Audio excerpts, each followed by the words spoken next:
Extra-pair relationships can be long-term or short-term. They can go on for weeks or even years, depending on whether the cheater is caught or the nature of consequences once a cheater is caught. Loving feelings towards the extramarital partner and positive attitudes towards the sex are the primary reasons why infidelity is sustained over a considerable amount of time. Also, reduced marital satisfaction informs the need to sustain the extra-pair relationship since sensation and happiness are sought somewhere else. The cheating partner experiences some form of conflict of interest, especially when it comes to behaviors and values. The cognitive dissonance theory suggests that individuals seek consistency between their behaviors and attitudes, with any inconsistency being accompanied by corrective actions to attain consistency. The relationship between dissonance and the length an individual cheats is defined by the need to perceive extra-pair relationships more positively than the primary relationship, adopting beliefs along the lines of the union is over anyway, and having more permissive attitudes towards infidelity. Dissonance may also inform the termination of the extra-pair relationship, meaning that it could go either way. Some reinforcement contingencies that sustain the extra-pair relationship include guilt and conflict with the primary partner, as opposed to acceptance by the secondary partner. The differences in how someone is treated by the primary and secondary partners informs the desire to continue cheating. Infidelity is sometimes conceptualized as an addiction, that is, the inability to stop engaging in a behavior despite the known destructive consequences. Some spouses suspect or find out about cheating and they decide to keep it cool to reduce the demands on them by their partner. Spouses' abilities to guess the identity of the other partner evidences that they might have had an idea that the affair was going on. The secrecy and taboo aspects of cheating and infidelity could serve to strengthen the relationship. Interference from others, having to sneak around, and the whole idea of knowing it's wrong might motivate the need to keep up with the excitement.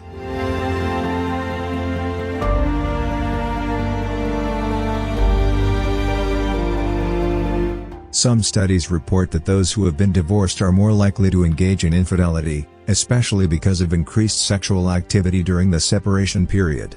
Couples made of a previously divorced partner report a 48% increased likelihood of engaging in extra-pair relationships, mostly because divorced or separated persons hold more permissive attitudes towards infidelity. In terms of divorce in the context of family history, wives from broken homes increasingly report negative attitudes towards infidelity. People with philandering parents are more likely to engage in infidelity compared to those with solid one. Some of the marriage-related risks of infidelity include boredom in the marriage, dissatisfaction with marital sex, a lack of support in the marriage, or marital conflict. Infidelity is commonly presented as a way of expressing hostility towards a spouse, including exerting revenge, compensating for unmet needs, or negotiating intimacy within the constructs of the marriage. 36% of those who cheat in marriage do so due to serious marital problems, 30% due to time apart, and 42% due to sexual dissatisfaction. Overall, over 70% of those who cheat in marriage report some form of problems in the marriage. Individuals whose partner has engaged in infidelity say that their actions was the cause of marital problems as opposed to being the result. Some of these shortcomings in a marriage appear across different developmental stages, such as childbirth, which raises the risk of infidelity due to sexual dissatisfaction associated with reduced sexual frequency.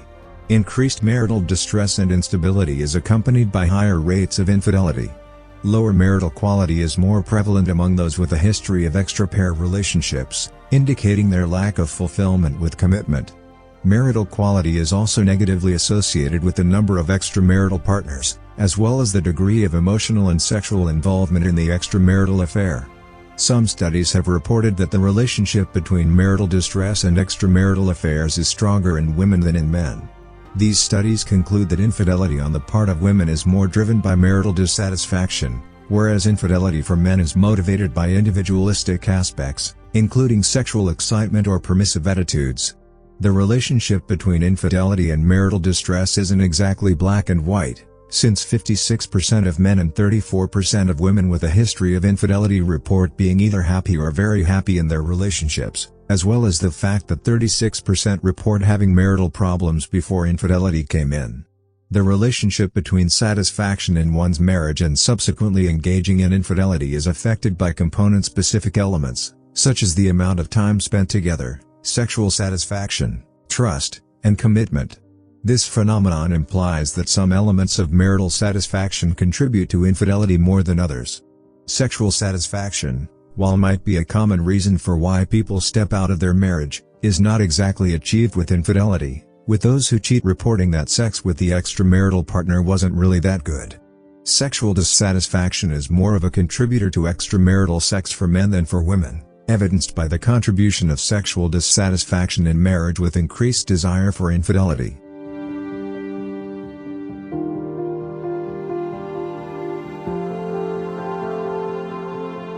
Power differences in a relationship massively contribute to infidelity. The more powerful member of any relationship has greater likelihoods of cheating. For instance, some studies suggest that wives who report having their way in marital conflicts are more likely to have a cheating history. Under and over benefiting women in relationships, that is, those who contribute more and less in relationships, exhibit greater desires for infidelity, with relationship contribution having no effect on men's desire. Particularly, under-benefited men and women, that is, those who consider themselves more socially desirable than their partner, have more extramarital partners and greater desire for infidelity compared to their over-benefited counterparts. Besides, women who were more educated than their partners, which could be a source of feeling under-benefited in a relationship, are more likely to cheat on their partner. Spouses who lead different lives are more likely to cheat compared to those who have shared activities, including jobs. Also, spouses who enjoy the company of their partner's friends have a larger social network, thereby reducing the likelihood of cheating. A cohabitation history and marrying at a younger age raise the likelihood of engaging in infidelity. The length of a marriage has a direct relationship with the likelihood of cheating. This interesting phenomenon is greatly explained by the fact that increased stay in the union raises the risk of exposure to infidelity, especially due to a natural decline in coital frequency. The decline in coital frequency raises the risk of sexual dissatisfaction, which is a common reason for why people cheat. Worth pointing out is the fact that women's risk of engaging in infidelity rises with the length of a relationship, an indication that infidelity risk in women increases with age. Men in shorter and longer relationships are more likely to engage in infidelity. The amount of time people are married before they engage in infidelity is gradually decreasing among younger people, averaging about the first 7 years of marriage.